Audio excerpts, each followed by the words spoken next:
Bonsoir et c'est parti pour le journal du Tour. Nous sommes au Champ de Mars à Paris, juste devant la Tour Eiffel. C'est la fête dans la capitale aujourd'hui. Il faut dire que le Tour n'était plus parti de Paris depuis quelques années, depuis 1963. Nous avons vécu tout à l'heure un prologue d'enfer avec la victoire de Bradley McGee. On va la revoir dans quelques instants. La malchance de l'Écossais David Millar. Il a eu un petit problème alors qu'il avait 7 secondes d'avance et qu'il avait pratiquement prologue gagné. Le retour en forme, ça il va falloir compter dessus de l'Allemand Jan Ullrich qui n'est qu'à 2 secondes ce soir. Et la modeste 7e place de Lance Armstrong. On voit d'ailleurs les classements tout de suite. Bradley McGee est donc maillot jaune avec 8 centièmes de seconde d'avance sur David Millar. Zubeldia, ça c'est une surprise, est 3e. Ullrich est 4e. Ils sont tous les deux à 2 secondes. Tyler Hamilton est juste devant Lance Armstrong qui a perdu 7 secondes aujourd'hui. Il ne faut pas faire de déduction hâtive. Le premier français est loin, c'est Laurent Brochard. Il est 20e à 13 petites secondes. Le maillot blanc du meilleur jeune, j'espère qu'on va le voir. Voilà, ce n'est pas une surprise, mais c'est une confirmation d'un excellent coureur. Le meilleur jeune et le maillot blanc du meilleur jeune est sur les épaules du Russe Vladimir Karpets, qui est aussi, ne l'oublions pas, le Benjamin du Tour de France. Voilà. Alors, tous les soirs, vous verrez le résumé. Là, on va être franc avec vous. On est un peu juste. On est comme certains coureurs. C'est le début du tour. Il y a la pression. Certains sont impressionnés. On ne va pas se laisser avoir quand même. On aura le résumé dans quelques instants. On a le profil. Alors, je vais vous parler de l'étape du lendemain. Donc, l'étape avec la victoire de Bradley McGee tout à l'heure, on va la voir dans quelques instants. Ça, c'est le profil de l'étape de demain. Vous voyez, on fait de la perspective. Demain, c'est la première étape entre Saint-Denis, Montgeron et Meaux, avec le véritable départ qui aura lieu à Montgeron, bien sûr, devant le réveil matin. 168 km à travers l'Essonne, la Seine-et-Marne. Une étape courte qui servira, je crois, de mise en jambe. Un petit coup d'œil sur les rendez-vous. Allez, regardons parce que le Tour, il est à suivre sur France Télévisions tous les soirs. Ça commence demain matin à 10h45 sur la route du Tour. Je recevrai avec beaucoup de plaisir et beaucoup de fierté monsieur Hermann Mayer. Hermann Mayer qui a ouvert, comme tous les skieurs, qui a ouvert le Tour de France. C'était une nouveauté cette année. Il a ouvert le Tour de France et il a fait un temps qui n'est pas mauvais du tout. Il terminerait dans les derniers de cette étape s'il le faisait. Monsieur Meillard sera là. Et puis ensuite, dans l'ordre, vous aurez la légende, vous aurez les marches du Tour, le Vélo Club, Stade 2 et le journal du Tour. Demain à 20h30, nous serons à Meaux, en Seine-et-Marne. Voilà, Pierre-Henri Brandet, j'en parlais tout à l'heure, j'ai encore un peu de salive, ça va, je suis en forme pour commencer le Tour de France. Pierre-Henri, tous les soirs, il ne sera pas directement sur la course, il va nous montrer les à côté et un autre regard sur la route du Tour. Ce soir, Pierre-Henri est dans un lieu étonnant qui n'est pas franchement synonyme de vélo. Pierre-Henri, à vous. Nous sommes à une quinzaine de mètres de la ligne d'arrivée de ce prologue, Henri, et nous allons rejoindre un spectateur privilégié qui jouit d'un point de vue extraordinaire. Mais pour pouvoir le rejoindre, il faut tout simplement montrer patte blanche. Prenons la route fleurie qui conduit vers le bonheur. Suivons-la toute la vie. Alors où sommes-nous? Nous sommes à l'école militaire, c'est-à-dire une école qui a été construite par Louis XV en 1750 et qui a toujours été depuis une école militaire. Voilà, c'est aujourd'hui ici que sont formés les cadres supérieurs des armées. Cette prestigieuse école est aussi la magnifique résidence du chef d'état-major des armées françaises, le général Henri Bintéja. Plus de 300 000 hommes et femmes sous ses ordres. Un général passionné par le Tour de France. Alors aujourd'hui est jour de chance avec la revue des troupes depuis la fenêtre du salon. Ce sont des jeunes gens qui font pendant 3 semaines un effort de courage et de dépassement de soi, celui qui est tout à fait exceptionnel. Et en plus, ce sont des gens qui agissent au sein d'une équipe et qui sont prêts éventuellement à se sacrifier pour leur équipe. Voilà, pour nous, ce sont des vertus qui sont éminemment militaires. La fenêtre est un point stratégique remarquable, mais pour une approche plus globale. Rien ne remplace la télé et le canapé pour réfléchir et se risquer à un petit pronostic. Écoutez, j'ai confiance dans Christophe Moreau. Voilà. Je sais que Lance Armstrong est très difficile à battre, mais ça fait longtemps qu'on n'a pas vu gagner un Français. Et avouez-le, ça ferait plaisir d'entendre la Marseillaise dans 3 semaines sur les Champs-Élysées. L'école militaire, le général Bintéja, première rencontre du Tour 2003 sur la route. Chante la route fleurie que nous suivrons, vous et moi. Moreau est très loin malheureusement ce soir, mais il va se reprendre, j'en suis sûr. Allez, le résumé est prêt, on y va tout de suite. La victoire de Bradley McGee. Laurent Belay pour le commentaire. Touchous.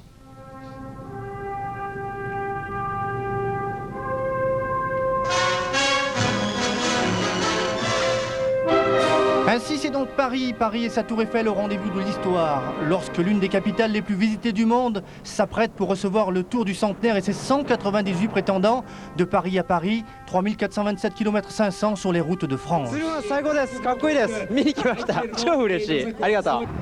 Tour de France est fantastique. The Tour de France is great.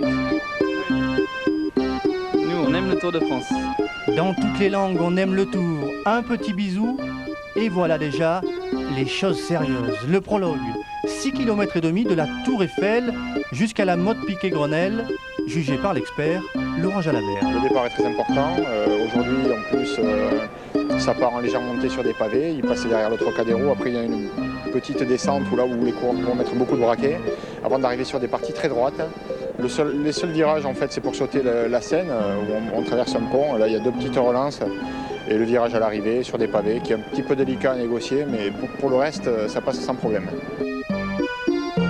Dans le prologue, on n'a jamais de bonnes sensations, quoi qu'il en soit, parce qu'on est de suite dans le rouge.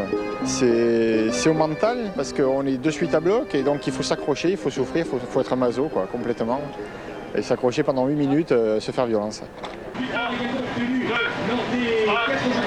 Lui, on a plutôt l'habitude de l'apprécier dans l'école, mais décidément, les hommes fluorescents d'Euskaltel sont des coureurs complets. Longtemps, Aymar Zubeldia a détenu le meilleur temps de ce prologue. Zubeldia, virtuel maillot jaune pendant plus de 2h30. Son temps, 7 minutes 28 secondes 251 centièmes. Un tout petit peu mieux que le revenant Jan Ullrich, l'Allemand vainqueur du Tour en 97, papa d'une petite Sarah Marie depuis mardi, fléchi légèrement dans la deuxième partie de ce prologue. L'Allemand, toujours aussi puissant, aime les grands braquets. Il termine juste derrière l'Espagnol Zubeldia. Ullrich, 4e de ce prologue. C'est l'un des enseignements de cette première journée du Tour. Mais ces deux hommes seront battus. Déjà l'Australien Brad McGee termine. Lui, l'ancien champion du monde et champion olympique de poursuite, réalise le meilleur temps, 7 minutes 26 secondes 160 centièmes. McGee sous la menace du favori de ce prologue, David Millar, l'Écossais en tête, au temps intermédiaire, possède encore 4 secondes d'avance à 1 km de l'arrivée. Nous sommes dans la voiture de son directeur sportif. Allez David, allez! Allez, je donne David, allez! Mais à moins de 1 km de l'arrivée, c'est la déveine, un saut de chaîne, problème de dérailleur. On change de vélo! On change de vélo! On change de vélo! En dépit d'un dernier sprint, David Millar s'incline de 8 dixièmes de seconde. Millar, évidemment extrêmement déçu, mais fataliste à l'issue de ce prologue qu'il aurait dû gagner.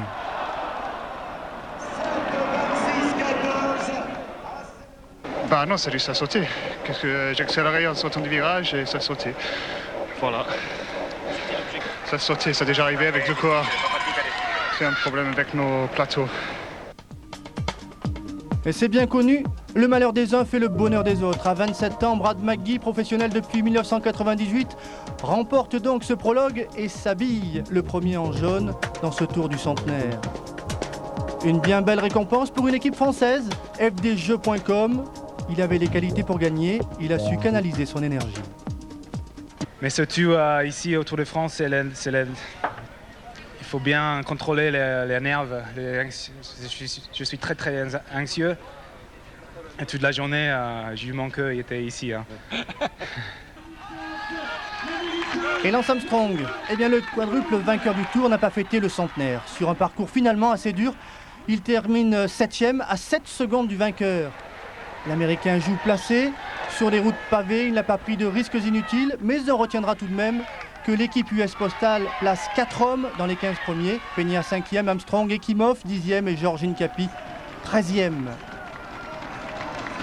On reparlera de l'US Postal et de ses bonnes places dans le contre-la-montre par équipe. Les Français, eux, eh bien, ils n'ont pas terminé dans les premiers. Le premier d'entre eux s'appelle Laurent Brochard, 20e de ce prologue, juste devant l'Italien Gilberto Simoni. Brochard, exact au rendez-vous, ce n'est pas un spécialiste, mais il réalise une belle performance. Aujourd'hui, c'était donc une affaire de rouleur, une affaire de spécialiste. Millar, le malheureux, aurait dû gagner, mais c'est Brad McGee qui a su profiter des circonstances.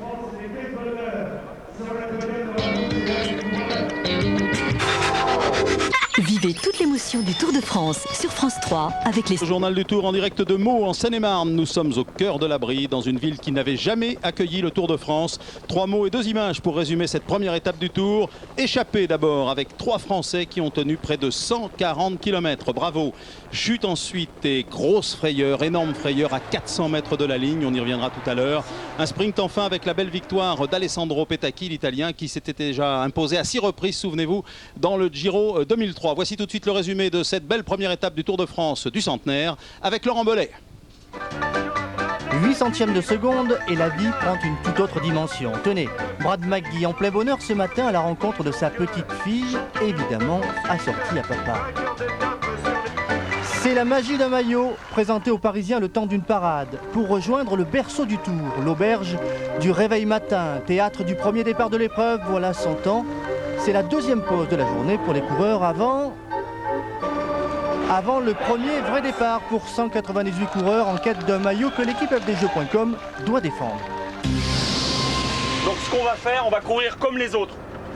C'est-à-dire que on va essayer de faire les bonifs avec Baden ou Jimmy si toi t'es placé pour les faire, ou voir Brad.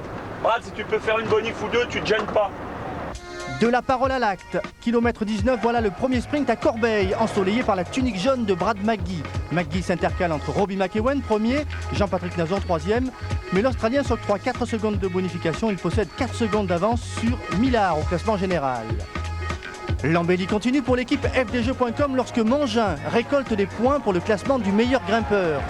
Mangin, échappé avec 2 autres Français, Walter Benetto, Andy Flickinger, 3 premiers attaquants de ce tour. Leur avance maximum 8 minutes 45. Ensemble, ils vont parcourir 130 km à l'avance.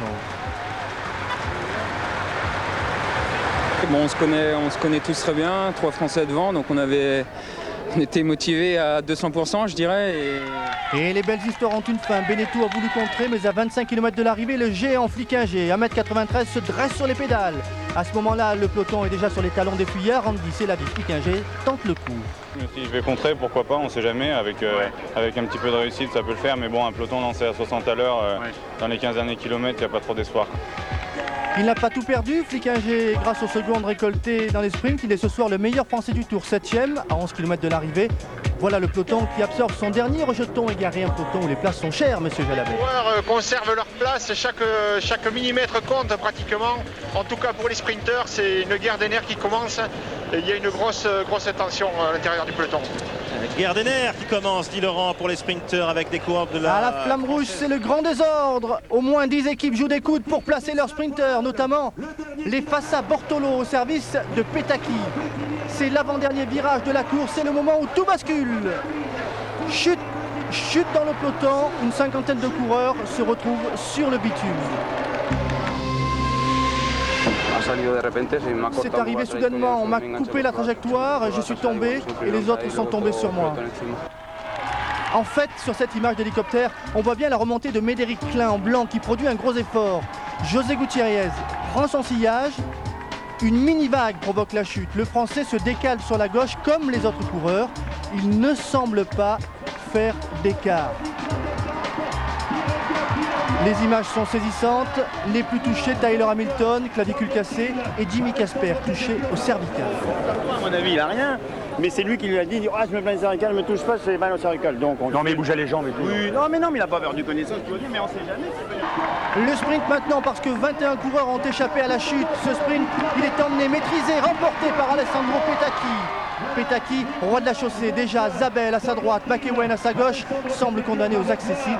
Après 6 victoires dans le Giro, l'Italien confirme donc dans le Tour de France.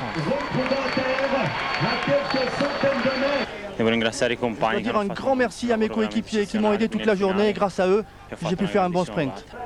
Accompagné par Sandy Cazard, Brad McGee, le maillot jaune passe la ligne légèrement retardée, mais pas pénalisé car la chute s'est produite dans le dernier kilomètre. Une chute effrayante dont Jimmy Casper et Tyler Hamilton sont les principales victimes. C'est le centenaire du Tour, toujours aussi éprouvant pour les machines, pour les hommes. Dur au mal, entre ces deux images, celle de Mark Lotz, blessé, et Brad McGee, meurtri mais heureux. Il y a sans doute une part de la vérité du vélo. Merci Laurent Belay, on l'a vu, on a eu très peur, hein, notamment pour Jimmy Casper et pour Tyler Hamilton, pour d'autres coureurs aussi qui étaient pris une bonne dizaine dans la chute. On va prendre des nouvelles tout de suite, des bonnes nouvelles, hein, je m'empresse de le dire, avec Céline qui nous attend à l'hôpital de Meaux. Ça va mieux Céline? Ça va mieux, notamment pour Jimmy Casper. Il souffre effectivement d'un traumatisme des cervicales, mais il sera au départ demain matin. On voit sa sortie, c'était tout à l'heure vers 18 h dans une tenue, vous voyez, plutôt décontractée, accompagnée de sa fille. Alors le règlement l'autorise à reprendre le départ parce qu'il a chuté dans le dernier kilomètre et sous réserve que la nuit se passe bien, il sera au départ demain matin. Je vous propose d'écouter sa réaction au micro de David Malarme. Bon, comment ça va? Ça va, il n'y a rien de cassé, c'est le principal. Et je devrais pouvoir repartir demain. Bon, ça sera difficile, mais je vais m'approcher pour passer les 3-4 jours à venir. Et puis après, pour bien terminer, j'espère. Des nouvelles également de Tyler. Oui, des nouvelles de Tyler Hamilton, le coureur américain qui lui aussi, on vous le rappelle, a chuté, qui souffre effectivement d'une fracture de la clavicule gauche, un point de fracture. Alors, il envisage lui aussi de repartir, ça peut paraître fou, mais il nous avait déjà fait le coup l'an dernier sur le Tour d'Italie. Il avait chuté, il s'était luxé l'épaule, il avait fait 12 étapes avec les taupe luxés. Grâce à son soigneur, c'est un Danois, un gourou, il s'appelle le Danois Kare Oli, et c'est lui qui va sans doute essayer de le régler. Quant aux 3 autres coureurs toujours en observation ce soir, Monsieur Holtz, Monsieur Leipheimer et puis Monsieur Baldato, eh bien Fabio Baldato risque d'être opéré aux alentours de 22 h. Il souffre d'un problème au niveau du tendon de la main droite. En tout cas, cette première étape a été particulièrement cruelle pour le peloton. C'était important de le rappeler. Merci Céline. Un petit coup d'œil tout de suite rapide sur les classements. Pas de changement bien sûr pour le classement général et le maillot jaune. Brad McGee toujours en jaune avec 4 secondes d'avance sur David Millar et 6 sur Zubeldia. Le maillot vert est sur les épaules de Robbie McEwen. Il devance Petaki et Zabel. Christophe Mangin s'empare du maillot à pois devant Beneteau et Flickinger. Flickinger qui se console en prenant ce soir le maillot blanc du meilleur jeune, pardon, pas du meilleur jaune, du meilleur jeune. D'un côté, donc vous l'avez compris, les maillots, les perfs, les exploits. De l'autre, l'engouement du public. On va tout de suite retrouver Pierre-Henri Brandet au kilomètre 133 en compagnie des gens qui sont enragés de vélo. Hein. Regardez ça. Salut Henri, je suis aujourd'hui avec Pierrot et Monique. Alors Pierre, vous avez quel âge? 18 ans à l'envers. Et vous 73. Ah, 73, ça se demande pas. Mais c'est un âge de jeune fille et évidemment, Henri, on est sur la route du Tour. Prenons la route fleurie qui conduit vers le bonheur. Le bonheur pour ces deux francs-comtois, c'est de voir passer chaque jour le Tour de France devant leur camping-car. 15 ans que cela dure, alors forcément chacun a ses petites habitudes. Donne-moi un mouchoir, donne-moi une paire de chaussettes, donne-moi ci, donne-moi ça. Pas capable de chercher ses affaires. Alors c'est Monique qui cherche, voilà. Monique s'occupe du petit intérieur, Pierre de la décoration extérieure. Il n'a pas encore commencé à peindre des Richard Virenque partout sur la route, mais il s'entraîne. Allez, hop, hop, hop, allez. Hey Tonio! Salut Tonio! Pierre en bas, puis Pierre en haut, toujours pour supporter son héros. Richard! Allez Richard! Allez Richard! Allez, hop! Voilà. Il vous a vu? Il a peut-être eu le drapeau, mais je sais pas. Il est trop serré. Ils allaient trop vite. Boum! Allez, bonne soirée Monique et Pierre, on vous retrouve demain du côté de Sedan, sur le bord de la route évidemment. Et oui, c'est ça la route du Tour. Demain, deuxième étape, effectivement, entre La Ferté-sous-Jouarre, pas très loin d'ici, et Sedan, 204 km. Et ça commence à 10 h 45 sur la 3 avec la route du Tour en direct. Je vous y retrouverai volontiers. Allez, salut, à demain.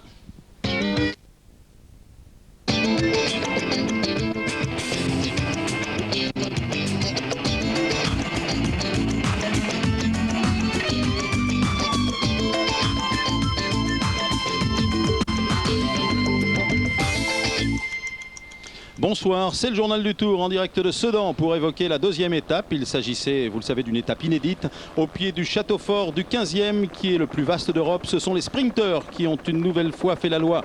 Regardez, victoire de Baden-Cook devant le français Jean-Patrick Nazon. Mais aujourd'hui, on retiendra aussi la belle chevauchée fantastique de Frédéric Finot, repris à 3 km seulement de l'arrivée. Et le courage de ceux qui sont tombés hier et qui ont décidé de continuer, comme Jimmy Casper. Voici tout de suite le résumé de la deuxième étape du Tour de France, concocté comme tous les soirs par Laurent Belay. C'est une histoire à la dimension du Tour. Tyler Hamilton, clavicule brisée, s'avance péniblement. 9h30 ce matin, l'homme paraît fatigué, encore meurtri par la chute, mais nous avons affaire à un champion. Ouais, je suis assez fatigué, j'ai mis beaucoup de temps à m'endormir la nuit dernière. Je vais prendre la décision dans le bus pour savoir si je dois repartir. Je ne sais pas si ça tiendra à l'épaule, je ne sais pas si je vais pouvoir monter sur mon vélo. Mais nous avons affaire à un champion. Je suis un combattant et je vais me battre jusqu'à la fin.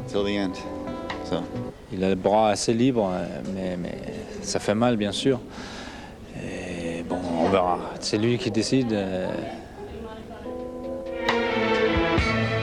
À l'extérieur, les mécanos ont déjà préparé le vélo de Tyler Hamilton avec un guidon rembourré. Je vais utiliser aujourd'hui donc une guidoline qui est faite donc de gel, donc c'est cette matière verte, c'est donc pour absorber les chocs. Et c'est une guidoline qu'on utilise donc spécialement également pour Paris-Roubaix. 10h10, cette fois c'est sûr, Tyler Hamilton va renoncer. Tous ses coéquipiers sont en tenue, sauf lui, qui semble désormais perdu pour le Tour.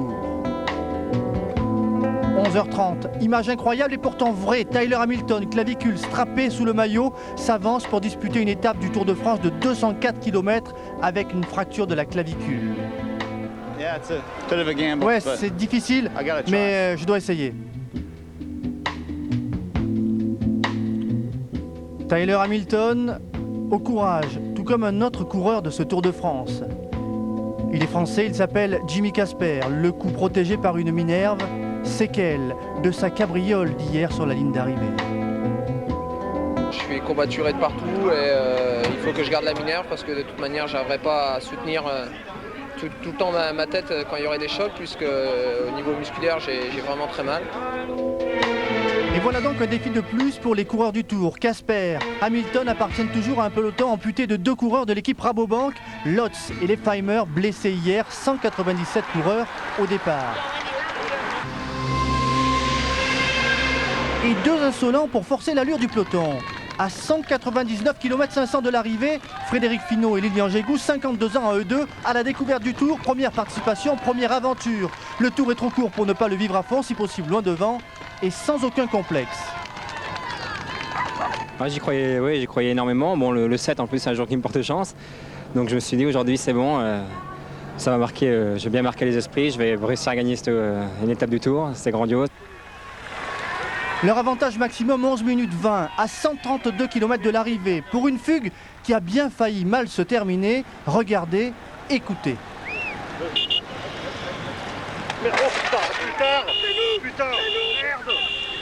Un frein qui s'accroche dans ce câble de caméra et c'est la chute de Lilian Jégou. Pascal Lino, au volant de la voiture rouge, fait un miracle pour éviter le coureur au sol. Jégou à terre, mais pas rancunier. Des champions, on vous dit. Il m'a fait chuter, mais je crois que moi je m'en veux pas. C'est vrai qu'ils font tellement bien leur boulot que bon ils peuvent. C'est pas dramatique. En plus, il n'y a rien de grave, donc ça reste un fait divers. Il y a de la noblesse dans les paroles de Lilian Jégou, il y a de la générosité dans l'attaque de Frédéric Finot. À 42 km de l'arrivée, il délaisse son compagnon. Désormais, le coureur de l'équipe Jean Delatour est seul contre tous. 42 km de lutte face à un peloton, certes ralenti par 3 chutes dans cette journée. Grand Prix du malheur pour Fabio Baldato, opéré hier soir du doigt, encore touché aujourd'hui, mais toujours dans un Tour embrasé par l'accélération de David Millar à 7 km de l'arrivée. Millar, deuxième du général, à 4 secondes seulement de Brad McD. C'est un peu dur. Alors j'ai vu pas mal de monde en difficulté, alors je suis allé. Ouais, il faut essayer. Je savais, mais Brad il marche. Oui. Il marchait trop fort. Il est revenu tout seul. Devant, Frédéric Finot est en souffrance. 4 minutes d'avance à 20 km de l'arrivée. Mais les forces diminuent, s'étiolent et l'abandonnent dans la dernière côte du parcours. Puis quand j'ai levé les yeux qu'à 10 km il y avait une énorme côte et qu'on finissait pas, je dis oulala, puis je sentais que les jambes commençaient un petit peu à flancher et là je dis ça va être très dur. 2 km et demi, c'est ce qu'il a manqué à Frédéric Finot pour mettre une majuscule à son exploit. 202 km à l'avant et un peloton pressé d'en terminer qui revient. C'est la dernière ligne droite, une explication à 3. Nazon, Jean-Patrick déclenche les hostilités, mais dans sa roue, il y a Kirsipiu en tête d'un énième bouquet et l'Australien Baden-Cook, roi de l'extérieur, pour venir coiffer ses adversaires qui ne l'attendaient plus. Baden-Cook, deuxième vainqueur d'étape d'une équipe FDJ.com comblée ce soir. Il y a le maillot, la victoire d'étape et Jimmy Casper, décroché dans le final, mais qui a passé la ligne d'arrivée. Et que dire de la performance de Tyler Hamilton? 204 km 500 avec une clavicule cassée, et tout ça à l'allure des meilleurs. Respect. Pour être honnête, quand je suis parti ce matin, je ne pensais pas aller au bout. Au bout de 10 km, j'avais pas de bonnes sensations. J'ai strappé mon épaule. C'était vraiment dur aujourd'hui, mais c'est le tour et donc il faut terminer. Chapeau à tous en tous les cas. Bravo à l'équipe de Marc Maggio et à son nouveau jeu sur ce tour. À tous les coups l'on gagne.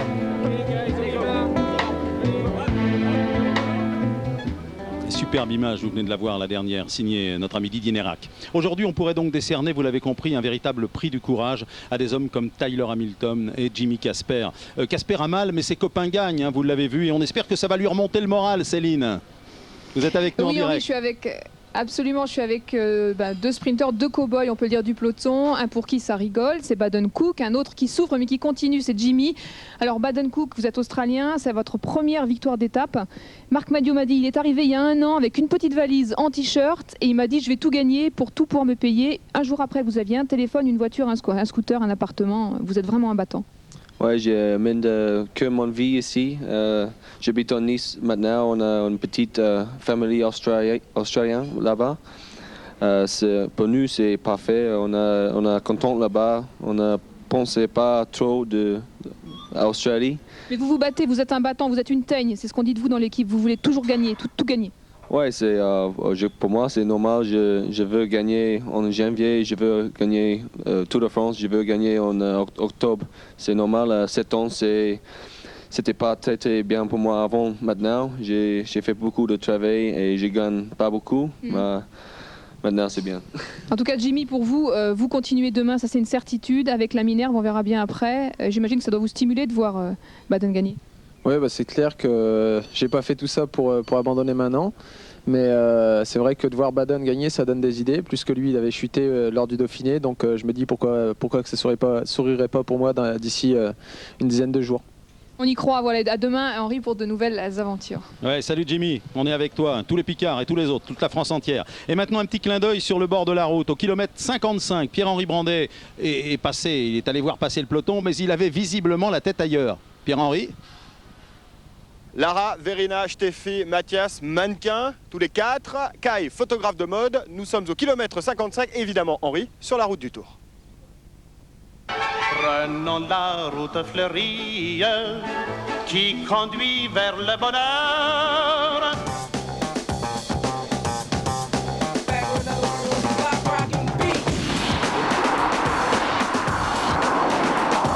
Il fallait y penser, la route du Tour. Pour des photos de mode, une idée venue d'Allemagne. J'ai déjà travaillé à 3 reprises sur le Tour de France. C'est toujours stressant. Il y a de l'attente, mais j'ai des bonnes sensations. J'aime ça. La petite troupe arrive de Munich. 4 mannequins, un photographe, 3 assistants, un visagiste, pour des clichés qui paraîtront dans un magazine allemand fin août. Lumière et pose artificielle, décor naturel. Comme nous voulons prendre les photos avec les vélos en fond, il faut saisir très vite le bon moment, c'est très furtif. On se doit alors d'être parfait, c'est pour cela que l'on prépare beaucoup cet instant. Des heures de préparation pour 15 secondes de pause avec le peloton.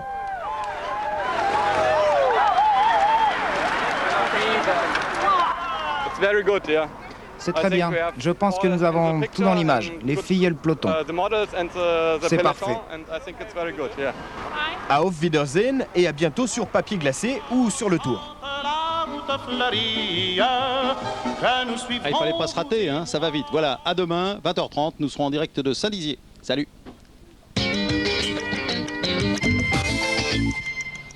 Bonsoir, c'est le journal du Tour de France en direct de Saint-Dizier en Haute-Marne. Une arrivée inédite et un nouveau sprint massif remporté, vous allez le voir, par Alessandro Petacchi devant Roman Weinsteins et Oscar Freire, 2 anciens champions du monde. Mais cet après-midi, on a une nouvelle fois frôlé la catastrophe dans le final. Regardez, chute d'Azelbarer. Mais en définitive, c'était beaucoup plus spectaculaire que méchant. L'homme du jour, vous le savez, français, c'est Jean-Patrick Nazon. Et ce soir, c'est lui qui porte le maillot jaune de leader du Tour de France 2003. Voici tout de suite le résumé de cette belle 3e étape du Tour de France avec Laurent Belay. Heureux, certainement ému. Jean-Patrick Nazon, premier maillot jaune français cette année. Nazon de l'équipe Jean de la Tour, la dernière sélectionnée pour le Tour. Parfois, les histoires sont vraiment belles. Belle, tiens, comme Madame Hamilton, a couru hier auprès de son mari blessé. Enfin un peu de réconfort pour Tyler Courage Hamilton. Tout le monde est là, même le toutou, pour donner un peu de force supplémentaire à cet étonnant petit homme. Il est dur, aussi dur qu'il est adorable. J'espère améliorer mon état de 5% chaque jour. Et si c'est le cas, je continuerai la course. La course a plus de 50 de moyenne dans la première heure sous l'impulsion d'une équipe. Jean de la Tour à la recherche des 6 secondes qui manquent à Nazon pour revêtir le maillot jaune. La tactique, prendre du temps au sprint bonification et 4 secondes pour Jean-Patrick Nazon lors du premier sprint remporté par Kirsipou. Même à l'allure du peloton, certains trouvent les ressources pour attaquer. Carlos da Cruz, Unai Echevarria et Marianne Harry tentent la belle, 38 km à l'avant et puis le peloton est revenu. L'objectif à 3, nous, c'était de passer la bonif. Si on avait passé la bonif tous les 3, je pense qu'après ça aurait été bon, on aurait pu prendre le large. Les bonifications, une obsession on vous dit. 2e sprint cette fois, cela sourit franchement à Jean-Patrick Nazon, vainqueur devant McEwen et O'Grady. Nazon, virtuel maillot jaune du Tour pour 4 secondes à ce moment de la course. Nerveux le peloton aujourd'hui sur cette étape courte, 167 km 500, encore ponctuée par quelques chutes. Celle de Michael Bogert au ravitaillement. C'est la suite des malheurs pour l'équipe Rabobank, déjà privée de 2 coureurs après la cabriole de lundi à Meaux. Quelques points de suture, mais Michael Bogert est toujours dans un peloton bien pressé pendant cette 3e étape. Une situation inconfortable pour Tyler Hamilton. Un court instant distancé, presque normal pour un coureur dans l'impossibilité de se relancer sur le vélo en raison de sa clavicule fracturée. Un peu de stress pour Tyler Hamilton, un peu de niaque pour Anthony Gélin. Le jeune coureur de l'équipe Brioche, la boulangère, tente lui aussi sa chance. 68 km à l'avant pour le jeune Normand. Son avance n'excède jamais 3 minutes 25. Gélin, tenu en laisse par le peloton, content tout de même. 23 ans, ce n'est pas l'âge où l'on se fabrique des regrets. Parti à mi-course et je me suis dit éventuellement après les bonifs, s'ils font bien la bonne guerre, peut-être qu'ils vont se relâcher un petit peu. Et malheureusement à cause de cette lutte pour le maillot jaune, je pense que c'est ce qui a causé ma perte. Tout le monde a voulu rouler, avait des intérêts à rouler et j'ai fait un peu les frais de tout ça. Gélin encore en tête à 22 km de l'arrivée au passage du 3e sprint bonification. Dans le peloton, ce sprint présente une importance capitale pour l'attribution du maillot jaune. Les gens de la Tour ont fait les 2 tiers du boulot. Ils terminent l'ouvrage lorsque Jean-Patrick Nazon prend encore 4 secondes de bonification supplémentaire à Menuville. Reste maintenant à bien maîtriser le sprint d'arrivée. Surtout McGee, Cook et McEwen, les sprinteurs les mieux placés au général. Mais la chance des de la Tour, c'est la présence de Petacchi. Sur une ligne droite, l'Italien ne craint personne. À 200 mètres de la ligne, il défie tous les autres sprinteurs. Petacchi, le premier en action, le premier sur la ligne. L'Italien contient 2 anciens champions du monde, Weinsteins en jaune et Oscar Freire sur sa gauche. C'est la 2e victoire d'étape sur ce tour pour Petacchi. La joie du vainqueur, le bonheur tout simple du nouveau leader de ce tour, Jean-Patrick Nazon. J'ai quand même 26 ans maintenant. Et puis c'est vrai que je suis en pleine maturité, j'ai pris confiance et la preuve dans les sprints intermédiaires, c'est que je suis capable de battre les meilleurs maintenant. Et j'espère que ça ne s'arrêtera pas là. Et, maintenant je suis très content, bien évidemment. Le tour en images.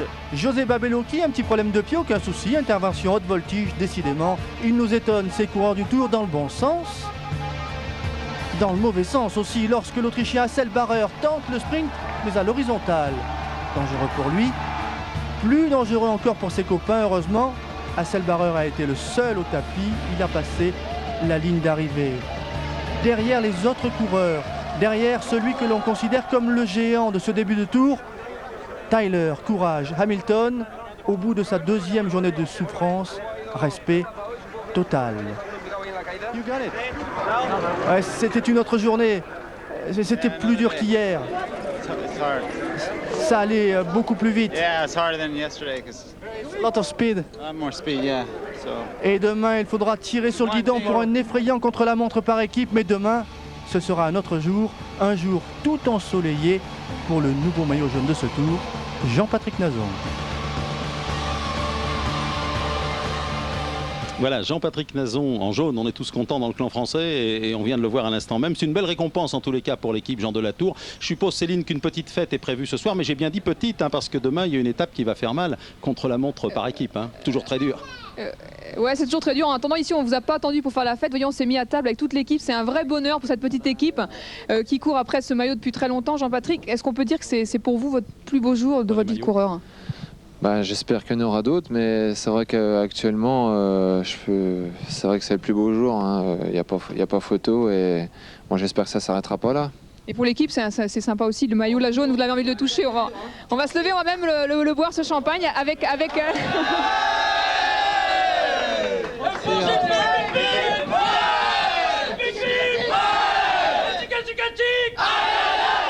Et Mathéo, Mathéo, votre petit garçon, il vous a suivi toute la journée. Ouais. Et comment tu fais quand ton papa il gagne ? T'as vu ? Je l'avais prévenu. Voilà, donc vous voyez ici, il se passe... Et c'est parti pour durer. Demain, ils vont s'accrocher pour que ça dure encore le bonheur. Que d'émotions. Et Mathéo, je l'avais vu ce matin, Mathéo, il m'avait dit, papa, il fait ça, il l'a refait. C'est dans sa tête, c'est bien, c'est superbe en tous les cas. Comme tous les soirs, on va zoomer sur la route du Tour. À 20 bornes de l'arrivée, notre ami Pierre-Henri Brandet est tombé en arrêt devant une œuvre qui est monumentale. Il paraît que c'est de la récupération au service de la création. Voyons cela. Salut Henri, kilomètre 144, Monniéville, un petit village où certains habitants ont des petits vélos dans la tête et aussi le long de la façade. Prenons la route fleurie qui conduit vers le bonheur. On appelle cela une œuvre monumentale. 4 mètres de haut, 4 mètres de vélo. Voici une idée de déco après le Lierre, les cycles grimpants. Disons que nous avons un voisin qui est récupérateur de matériaux et puis j'ai demandé, nous n'auriez pas quelques vieux vélos, puis depuis 3 semaines il m'en dépose 2-3 tous les soirs et puis voilà, il y en a 2 camions quoi. Une quarantaine de bicyclettes usagées pour une expo éphémère, même si dans un an elle pourrait bien réapparaître. Maintenant j'ai une idée dans la tête, si même le Tour de France est là à 50 km, je m'arrangerai pour faire une pyramide à 50 km. Aujourd'hui à Monniéville, même les femmes s'y sont mises. Tous les bibelots au bord de la route pour le centenaire du Tour, il fallait bien marquer le coup. On pensait pas quand même que ça aurait plu quand même à ce point-là quoi. Mais bon c'est bien quoi, il faut le faire, c'est bien. Hein, il fallait quelque chose d'original, autre que les ballons, les... Ouais, le train-train habituel quoi.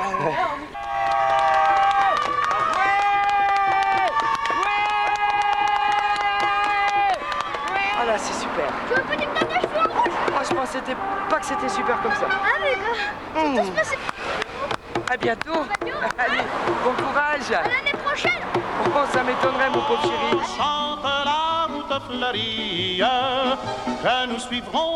Voilà, c'est ça la France de juillet, la France du Tour de France. Demain, 4e étape entre Joinville et Saint-Dizier, 69 km contre la montre par équipe. Ce sera le premier grand rendez-vous du Tour 2003 à suivre sur France Télévisions. À partir de 10h45 sur la 3, je serai en direct de Joinville. Salut, à demain.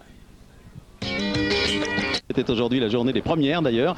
Première victoire de l'US Postal dans un contre-la-montre par équipe et premier maillot jaune pour un Colombien. Il s'appelle Victor Hugo Peña. Ce soir, Armstrong est en position idéale. On peut dire qu'il a même commencé à faire le ménage. Bellocchi, écoutez bien, est à 33 secondes. Ulrich est à 39 secondes. Simoni, l'Italien, récent vainqueur du Giro, est beaucoup plus loin à 3,09 et Iban Mayo à 3,07.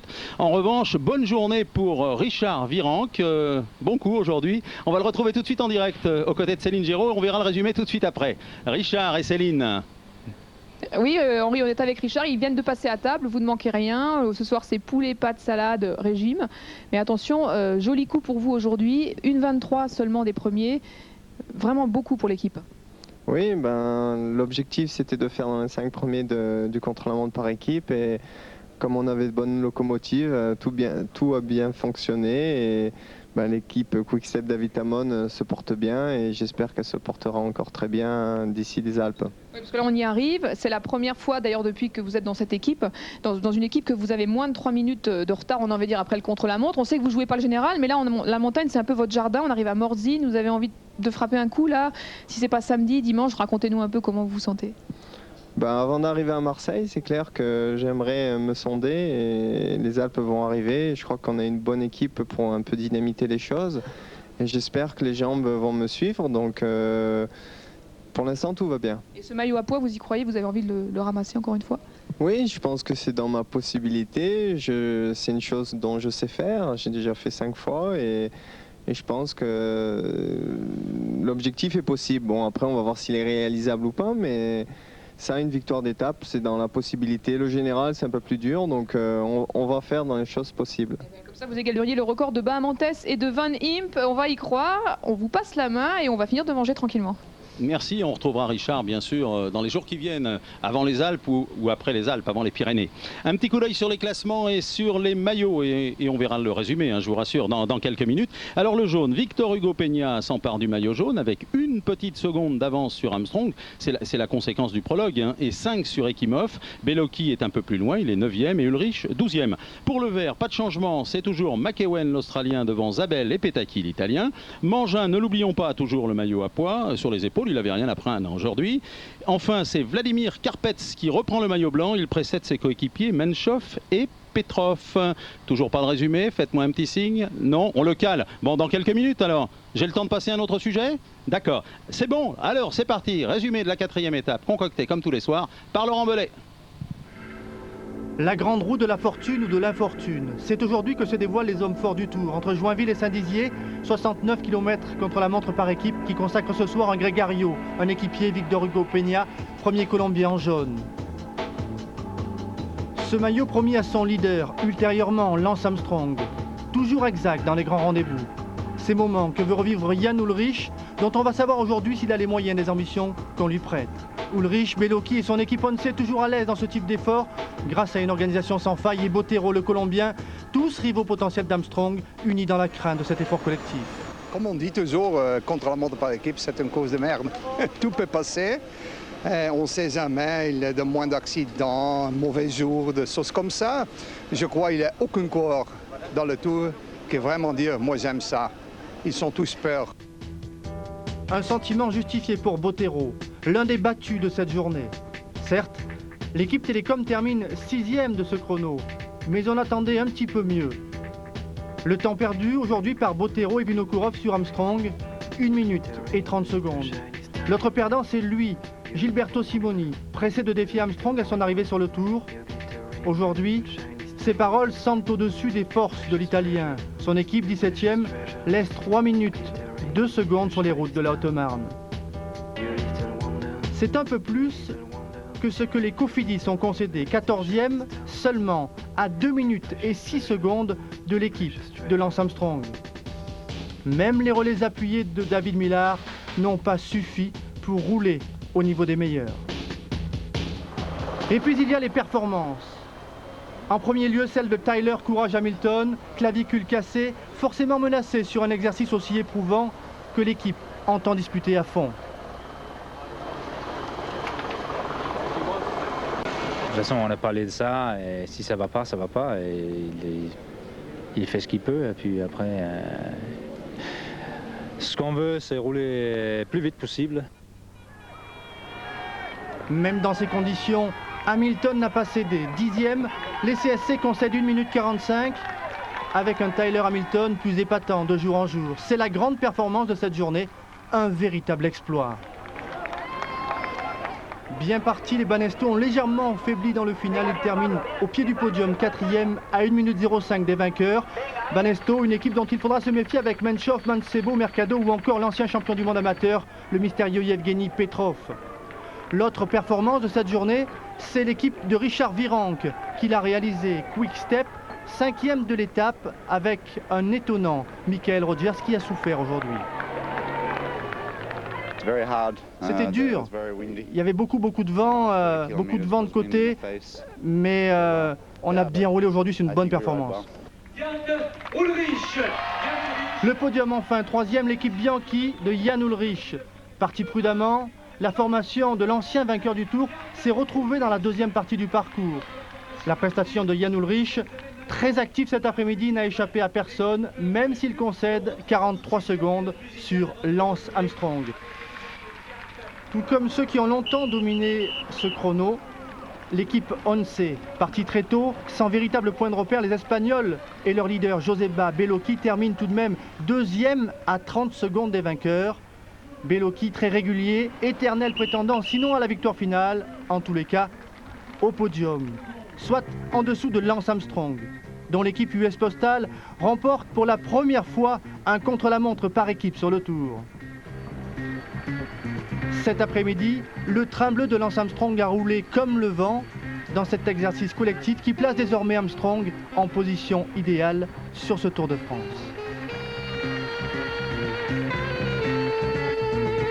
Le contre-la-montre par l'équipe, c'est spécial parce que c'est une discipline par équipe, mais aussi c'est pour le classement général. C'est un grand avantage pour 30 secondes, 1 minute, 2 minutes, 3 minutes. Je ne sais pas le classement maintenant, mais c'est important. Seulement 7e. Après le premier temps intermédiaire, les postiers américains ont ensuite affiché leur puissance. Toujours plus vite, ils ont constamment repris du temps à tous leurs adversaires dans la deuxième partie du parcours. C'est la victoire de la maîtrise d'une équipe sûre de sa force qui propulse ce soir un Colombien, Victor Hugo Peña de l'affiche, une place que l'équipe US Postal et Lance Armstrong ne semblent pas prêtes de quitter. Merci Laurent Mollet. Comme tous les soirs, on va enchaîner avec le Tour de France de Pierre-Henri Brandet. Ce qui l'intéresse, lui, c'est pas les perfs, hein, c'est plus les personnages. Alors, il y a 48 heures, je pense que vous n'avez pas oublié l'image, il était avec des mannequins allemands sur le bord de la route. Et bien aujourd'hui, il a rencontré des bonnes sœurs. Leur point commun, c'est qu'elles aiment toutes le vélo. Les images sont de Fabien Tormos. Salut Henri, Dieu fait bien les choses puisqu'aujourd'hui notre route a croisé celle de sœur Marie-Victoire. Je vous propose d'aller à sa rencontre, c'est une religieuse plutôt sportive. Prenons la route fleurie qui conduit vers le bonheur. Suivons-la toute la nuit. Dans le temps, quand j'étais jeune, j'ai fait du sport. J'ai fait du foot et j'ai fait du vélo surtout aussi. Hein. Si j'ai des bons mollets comme ça, c'est grâce au vélo. Depuis des années, sœur Marie-Victoire fait partager à sœur Angèle et sœur Louise son amour du beau geste sportif. Oui, bien sûr. Ça serait on rate pas à foot, hein. Dans un contre-la-montre par équipe, on sait... Fidèles, parmi les fidèles de l'équipe de France de football, sœur Angèle et sœur Louise, si elles avaient été plus jeunes, auraient bien parcouru les quelques dizaines de mètres séparant leur communauté de la ligne d'arrivée à Saint-Dizier. Elles seraient bien allées saluer les athlètes. Ce sont des jeunes, qui sont bien musclés, qu'ils en veulent. Mais quand même, chapeau. Vous priez un peu pour les coureurs Mais bien sûr, ça fait partie de notre vie, ça. Et pour ceux qui accompagnent, maintenant, on va être obligés. Pourriez-vous aussi prier pour qu'un Français finisse en jaune à Paris en ce Tour du centenaire? Ce serait un joli cadeau du ciel. Et demain, c'est la 5e étape entre Troyes et Nevers. Je vous retrouve à 10h45 sur la 3, en direct de Troyes, précisément. Allez, salut, à demain.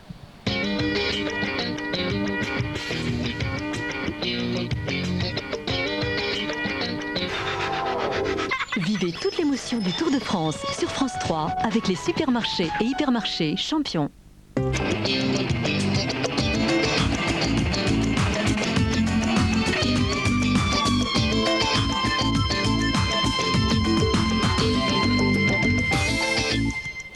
Bonsoir, c'est le journal du Tour en direct de Morzine au terme d'une étape qui entrera sans doute dans la légende avec Virenque devant et tous les autres derrière.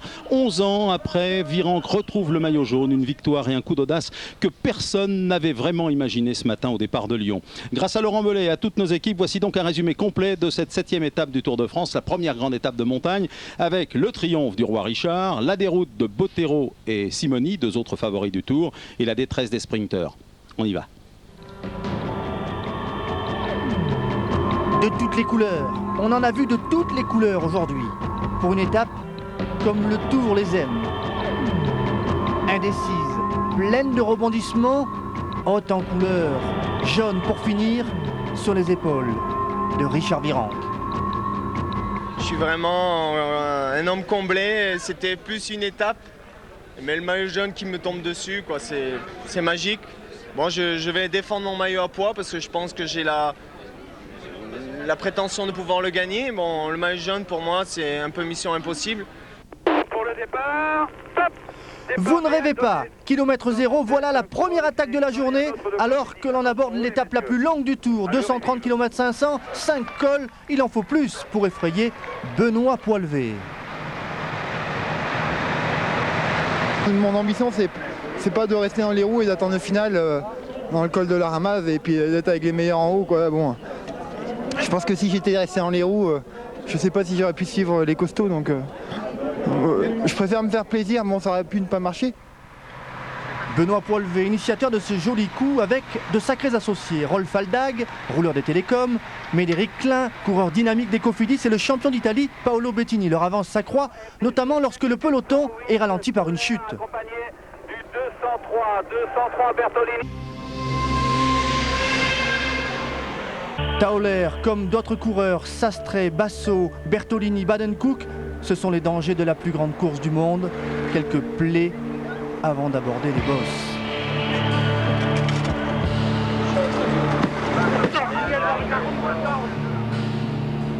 Et les bosses, ils n'aiment pas ça. Alessandro Petacchi, en grande difficulté dès les premiers kilomètres du col des Portes. L'homme le plus rapide du peloton est à l'arrêt. Encore une fois, Alessandro est le premier à abandonner dans cette étape, car d'autres, Tirsipu, Polak, Pérez, Velo et Rich, ont fait de même. Et Jesus Manzano, étendu à même le sol juste après avoir attaqué avec Virenque. L'Espagnol, pris d'un malaise, grosse frayeur sur le Tour. Bon, je pense pas qu'il ait fait de troubles du rythme cardiaque. Simplement, je pense qu'il y a eu un coup de chaleur, il était déjà un peu fatigué hier. À l'avant, Richard Virenque, alléché par les sommets, est parti en contre. 4 minutes de retard pour le Français sur le groupe de tête emmené par son équipier Bettini, qui curieusement continue de rouler. La tactique des Quick Step maintenant, avec Philippe Lafort embarqué dans la voiture du directeur sportif.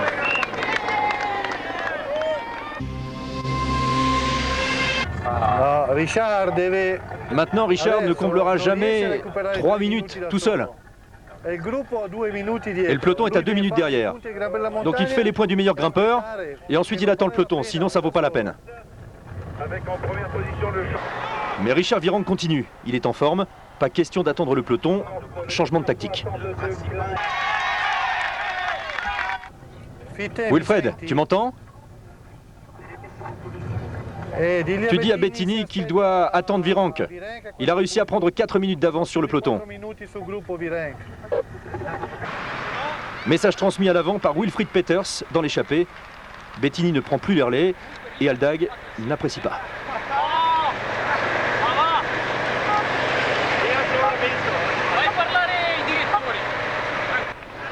Et la tactique des Quick Step d'Avitamon se révèle payante.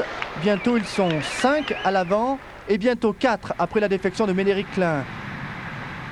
Richard Virenque avec son équipier Paolo Bettini, Rolf Aldag et Benoît Poilvé, l'initiateur de ce joli coup. Ces 4-là accroissent leur avance sur un peloton qui roule tranquille, emmené par les coureurs de l'US Postal, qui imprime un train soutenu, loin d'être infernal, selon la volonté du patron.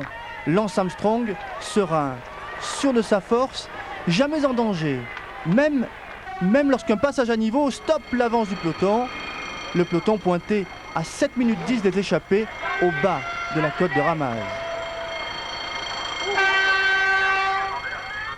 Le col de la Ramaz, classé en première catégorie, provoque tout de suite une nouvelle physionomie. Richard Virenque et Paolo Bettini se séparent de leurs compagnons. Ça, c'est attendu. Ce qui l'est moins, c'est le retour de Rolf Aldag sur les deux hommes. L'Allemand, au courage, reprend les roues. Quelques instants à 3 et puis Paolo Bettini, à bout de force, est obligé de laisser partir ses compagnons. Richard, c'est un pur grimpeur, pas moi, mais je suis vraiment content pour Richard, il a été grand. Bravo à lui. Et la course qui reprend avec Richard Virenque à 5 km du sommet, qui porte une accélération. Cette fois, Rolf Aldag ne peut pas suivre. Richard Virenque, seul en tête sur la route du Tour.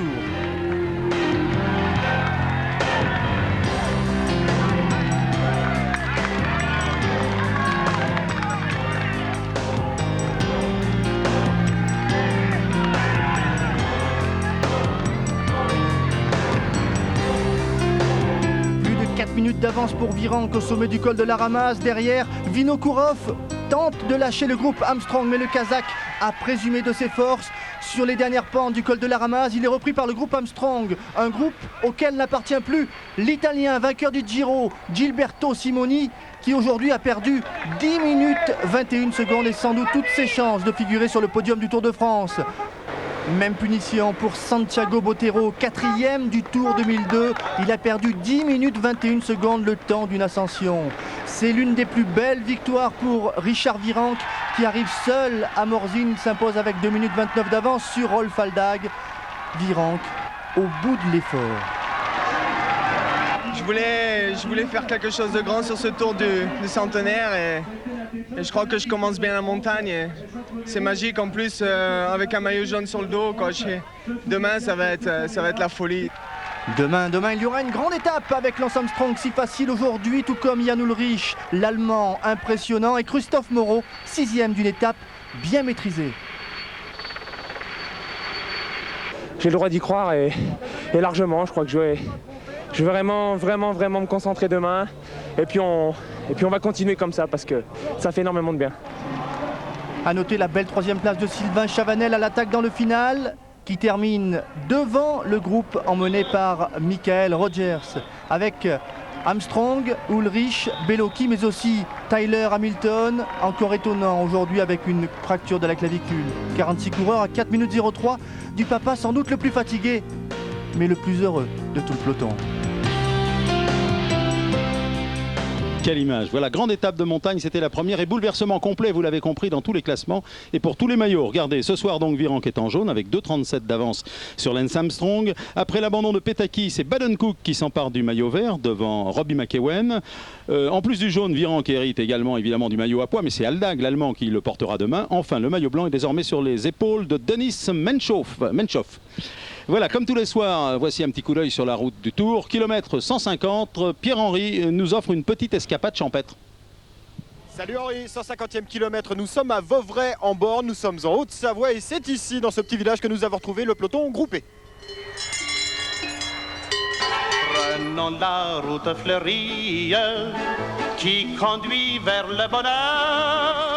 Désolé, les stars des pâturages, c'est nous. Moi, je m'appelle Noisette et j'aurais bien aimé avoir le maillot tricolore. Mais bon, j'ai pas été terrible en début de saison. Et puis, je ne suis pas assez rapide au sprint, contrairement à Nina. Tiens, elle, c'est génoise, elle fait la fière avec son maillot à pois. Elle répond aux interviews, elle aime bien se pavaner. Lui, c'est Nicolas. Nico, c'est notre directeur sportif, un sacré chic type. On avait décidé de dire que les Tarentaises, elles étaient devant aujourd'hui, donc voilà. En plus, donc la mère la plus vieille, là, elle est toujours devant, c'est elle qui mène le troupeau. Donc maillot jaune, forcément. Aujourd'hui, il doit se passer quelque chose de particulier parce que les 295 habitants du village, ils sont venus déjeuner dans notre champ. Il y en a même qui pensent que les télés nichent dans les arbres. Et eux, qui sont-ils pour venir troubler notre quiétude? Nos clarines, c'est quand même mieux que vos klaxons. Allez, on se fait voler la vedette, on va pas en plus se faire piquer notre déjeuner. Chante la route route fleurie. Et oui, c'est ça la route du Tour de France, et la route de juillet. Demain, deuxième grande étape de montagne entre Sallanches et l'Alpe d'Huez. C'est à suivre en intégralité sur France Télévisions à partir de 10h45. Salut, à demain.